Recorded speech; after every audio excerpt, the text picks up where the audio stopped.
নারীদের মনোনয়ন কেন নেই? দেবপ্রিয় ভট্টাচার্যের প্রশ্নে জামায়াত ও বিএনপির উত্তপ্ত সংলাপ। আসসালামু আলাইকুম।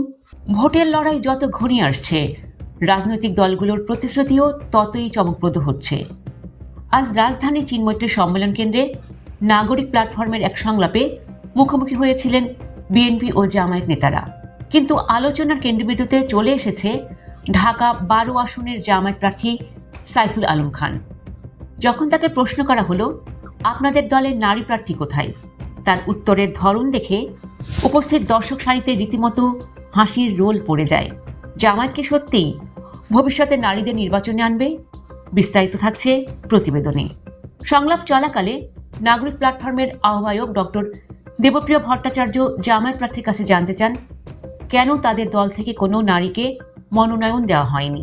জবাবে সাইফুল আলম খান মঞ্চে বসা বিএনপি নেতা আমির খসরু মাহমুদ চৌধুরীর দিকে তাকিয়ে রসিকতা করে বলেন, এ বিষয়ে আমরা একা পিছিয়ে নেই, আমাদের বড় দলও পিছিয়ে আছে, আমরা একই সঙ্গে এগোবো ইনশাআল্লাহ। তার এই মন্তব্যের পর দর্শক সারি থেকে প্রতিবাদ আসে যে অন্য দল দিলেও জামায়াত কাউকেই দেয়নি। নাছোড়বান্দা দর্শকদের প্রশ্নের মুখে সাইফুল আলম খান যুক্তি দেখান যে তারা স্থানীয় নির্বাচনে নারীদের অংশগ্রহণ করিয়েছেন এবং তারা সফলও হয়েছেন। তিনি অনুরোধ করেন, আপনারা দোয়া করেন, জাতীয় সংসদেও আমরা নারীদের নিয়ে আসব। যখন আবার প্রশ্ন আসে সেটা কবে, তখন তিনি 2 জন হিন্দু প্রার্থীকে মনোনয়ন দেওয়ার প্রসঙ্গ তুলে ধরেন। বারবার নারী মনোনয়ন নিয়ে চাপের মুখে তিনি শেষমেশ বলেন, আপনারা আমাদের সুযোগ দিন, ইনশাআল্লাহ ভবিষ্যতে নারীরা সামনে আসবে। তার এই সুযোগ দিন তত্ত্বে মিলনায়তনে হাস্যরসের সৃষ্টি হয়। একই সংলাপে বিএনপির স্থায়ী কমিটির সদস্য আমির খসরু মাহমুদ চৌধুরী রাজনীতিবিদদের জবাবদিহিতার উপর জোর দেন। ডক্টর দেবপ্রিয় ভট্টাচার্য যখন জানতে চান যে সরকারগুলো ক্ষমতায় বসার পর কেন সমালোচনা নিতে পারে না, জবাবে আমির খসরু বলেন, দেশের মানুষের মনোজগতে পরিবর্তন এসেছে। যে রাজনৈতিক দল এই পরিবর্তন ধারণ করতে পারবে না তাদের কোনো ভবিষ্যৎ নেই।